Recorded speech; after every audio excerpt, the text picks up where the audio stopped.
آپ کو یاد ہوگا کہ وہ جنوبی کوریا سے وہاں بارڈر پہ کھڑے ہو کے تو شمالی کوریا کے جو وہاں کے رہنما ہیں کم جونگ ان کو بلا کر انہوں نے مسافہ کیا تھا. اس طرح کے وہ ڈیئرنگ سٹیپس وہ لے لیتے ہیں, اسی وجہ سے ان کو انپریڈکٹیبل بھی کہا جاتا ہے. اور جو ان کی ریاست ہے, جو امریکی ریاست ہے, جو اسٹیبلشمنٹ ہے, ان میں ان کی جو ہے نا سپٹیبلٹی کم ہے, لیکن عوام میں ان کی مقبولیت انہی وجوہات کی بنا پر ہو جاتی ہے. ٹھیک ہے. اچھا دوسرا میرا سوال جو آج لاہور کی سموگ ہے اس میں آپ کو ڈلا مجھے لگتا ہے نہیں ہو پا رہا ہے. اس سموگ تو سب کا خراب ہو گیا. سموگ شدید سموگ کے درمیان میں دوسرا سوال سب سے اہم یہ ہے جو میں سوشل میڈیا پر بھی دیکھ رہا ہوں, آپ بھی دیکھ رہے ہیں, اس میں سوال بڑا اہم چل رہا ہے. وہ یہ ہے کہ ٹرمپ کے آنے کے بعد انہوں نے مجھے یہ لکھ رہے ہیں کہ انہوں نے ایک اجلاس بلا لیا جس میں فیصلہ کرنے کہ اپنے کیس ختم کریں یا عمران خان کو باہر لے کر. عمران خان کا باہر آنے کا ٹرمپ کی جیت کے ساتھ کیا تعلق ہے؟ اچھا, میں آپ کو دلچسپ بات بتاؤں, میں ذاتی طور پر شاید ہمارے پاکستان کے صاحب کے دوستوں کے بات پسند نہ آئے, لیکن کیوں نہ آئے, یہ ایک سوال ضرور میں ان سے کروں گا جب ان کو پسند نہیں آتی تو. میں ٹرمپ کو امریکہ کا عمران خان کہتا ہوں, اور جو عمران خان صاحب ہیں انہیں میں پاکستان کا ٹرمپ کہتا ہوں, کیونکہ یہ دونوں ایک جیسی پرسنالٹیز رکھتے ہیں, ایک جیسی ان کی فین فالوئنگ ہے, اور ایک طرح کا رویہ ہے ووٹرس کا. آپ کو کیپٹل ہل بھی یاد ہوگا,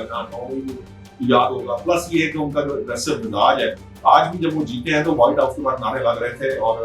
جو بائیڈن انتظامیہ سے بدلے لینے کی باتیں اور پتہ نہیں کیا اس میں گفتگو ہو رہی تھی. تو یہ جو اگریسو نیچر اور اگریسو ہے, یہ عوام کو اپیل اس لیے کرتی ہے کہ ان کی جو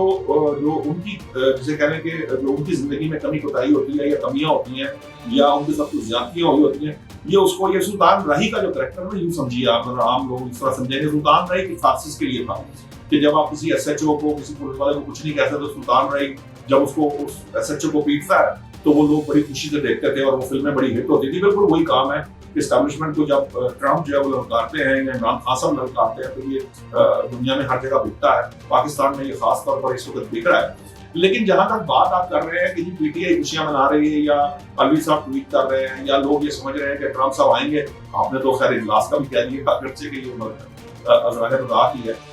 لیکن یہ پی ٹی آئی یہی سمجھ رہی ہے کہ وہاں پہ ابھی جب وہ حلف اٹھانے سے پہلے ہی شاید اجلاس کر کے پاکستان فون کر کے کہیں گے کہ عمران خان صاحب کو چھوڑو, میں نے ملنے آنا ہے یا انہوں نے مجھے ملنے پہنچنا ہے. یہ اس طرح نہیں ہوتا, نہ اس طرح ہوتا ہے. جو ریاستیں ہیں ان کے مفادات جو ہوتے ہیں وہ ترجیح ہوتے ہیں, اور ریاستیں مفادات کی بنیاد پر معاملات کو طے کرتی ہیں. عمران خان صاحب ان کے لیے کیا اہمیت رکھتے ہیں کیا نہیں رکھتے, اس بحث میں مجھے شاید ایک علیحدہ سے ڈیل آف کرنا پڑے گا کہ وہ مغربی طاقتوں ریاستوں کے لیے کیا اہمیت ہے ان کی. لیکن فی الحال ٹرمپ کے پاس اپنے ان کی پلیٹ میں پہلے بہت کچھ ہے, اور جو وعدے انہوں نے خاص طور پر یوکرین, فلسطین اور اس معیشت جو کیے ہیں, ہو سکتا ہے کہ ان کو آئندہ چند ماہ تک شاید کوئی بندہ ان کا کے سامنے پاکستان کا نام تک نہ لینے کی پوزیشن ہو. ہاں یہ ہو سکتا ہے کہ یہاں جس طرح پیسے کے زور پر لابنگ کی گئی پہلے بھی ہم نے دیکھا, ہو سکتا ہے کہ لابنگ کے ذریعے ٹرمپ کے کانوں تک یہ بات پہنچائی جائے, لیکن یہ ضروری نہیں ہے کہ وہ پاکستان پر عمران خان کی رہائی کے لیے دباؤ ڈالے, کیونکہ وائٹ ہاؤس کے ترجمان نے بھی جو بیان اس سوال پر دیا تھا تو یہی تھا کہ یہ پاکستان کا انٹرنل معاملہ ہے اور عدالتوں کو اس معاملے میں فیصلہ کرنے دینا چاہیے. ایک بات. دوسری بات یہ کہ فرض کیجئے کہ اگر ایسا ہو بھی گیا اور ٹرمپ صاحب نے کوئی ایسی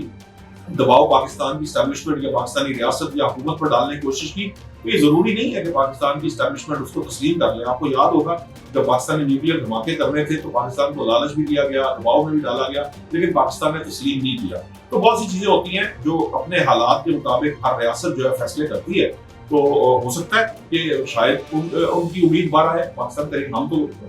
یہ چاہتے ہیں کہ اگر وہ یہ سمجھتے ہیں یا وہ چاہتے ہیں کہ عمران خان صاحب کی رہائی ہو تو ہمیں خوشی ہوگی اگر ان کی یہ امید بارہ ہے. لیکن مجھے لگتا ہے کہ یہ ذرا زیادہ توقعات لگائی جا رہی ہیں ٹرمپ صاحب سے بھی, اور شاید زیادہ ایکسپیکٹ کیا جا رہا ہے کہ وہ ویسے خواجہ آصف صاحب کہہ چکے ہیں کہ عمران خان صاحب کی جو ہے نا بیماری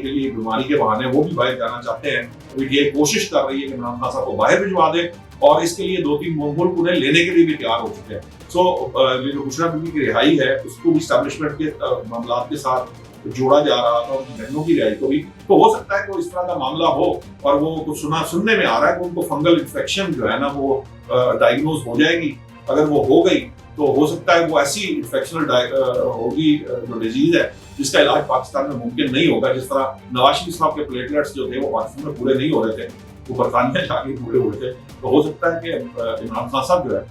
وہ بھی چلے جائیں. لیکن یہ ابھی یہ ساری